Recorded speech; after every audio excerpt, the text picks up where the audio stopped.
Hey guys, it's been a while since I did a familiar hunter video, so I just figured it's time for a part 2 on the haul front.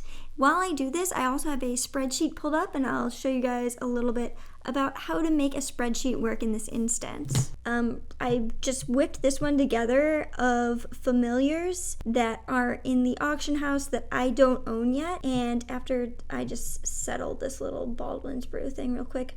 Okay, so what we're going to do is we are going to find the actual price and make purchases, and I'm also going to show you some little skills. The first thing that we're going to do is head to items for sale to find out what the gems to treasure ratio is right now, and it looks like it's 1 gem is 700 treasure. Geez, that's a nice exchange rate. I'm going to enter a column here and just calculate how many gems the items posted for treasure are actually selling for, so I can get an idea of which is cheaper, the treasure posting or the gem postings. And then we could drag that number down. Did you see the way I pulled down that algorithm?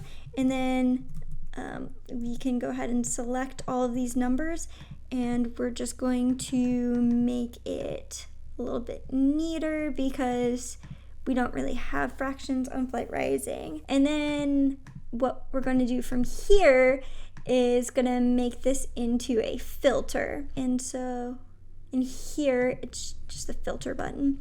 And what this is good for is you could sort things like sort A to Z, and it would put the smallest on top. I have 137 gems available and 330 treasure to spend. So the first thing we're going to do is square off the cheap treasure and cheap gem ones. And it's actually pretty ridiculous how much things should actually be and how much they're priced. And the way I pulled this together was just by going through the auction house and copying and pasting items. Let's just go ahead and get started. Things may have changed since I pulled together this list about 20 minutes ago. Which costs, it's cheaper to buy it in gem form. Okay. I always like to mark things off of my spreadsheet after I've completed them, so that's just how I'm going to do it today. So 6, which is less than half of what it should be selling for. In my last shopping spree video, I kind of remarked on that, about how people will sell things for gems as a way to get gems quickly, and this is actually something that I've done before just because it's an easy way to get gems from nothing. You get these familiars when you're in the Coliseum, and this is just a good way to create gems without having to go through the hassle of exchanging. Right now is one of the best times to buy familiars because a festival is going on.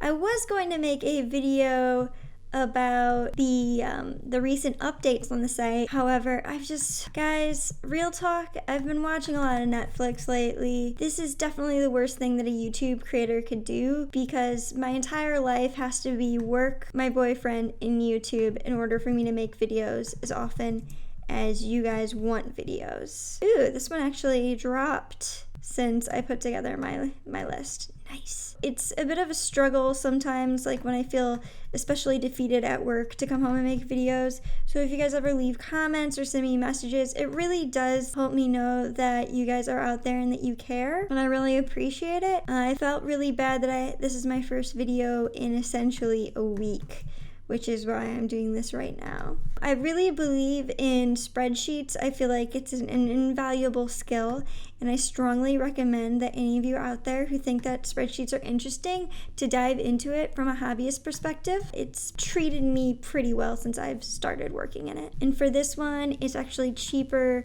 to buy it treasure. Man, I'm squaring away so many. And the reason why I'm just going through and spending all my treasure so willy-nilly is because I want to make a video about making treasure. And in order to do that, I need to have no treasure.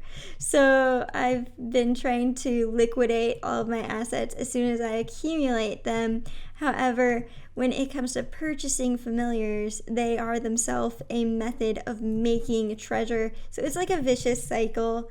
I've been trying to spend as fast as I earn. All out of gems, have to buy with treasure now. Some of the familiars on this list are Swip Swap familiars, and I thought instead of purchasing them, it might be a little bit more interesting if I walk through the process of optimizing your daily gathering and also how to make the right purchases in the auction house to acquire the items to make those Swip Swaps yourself. So let me know. Go ahead and vote in this poll if you'd rather see me cover getting a Driftwood Baron or a Maned Cobra. Alright, so it looks like I had enough to make 26 purchases. Oh my god, that's so many pages.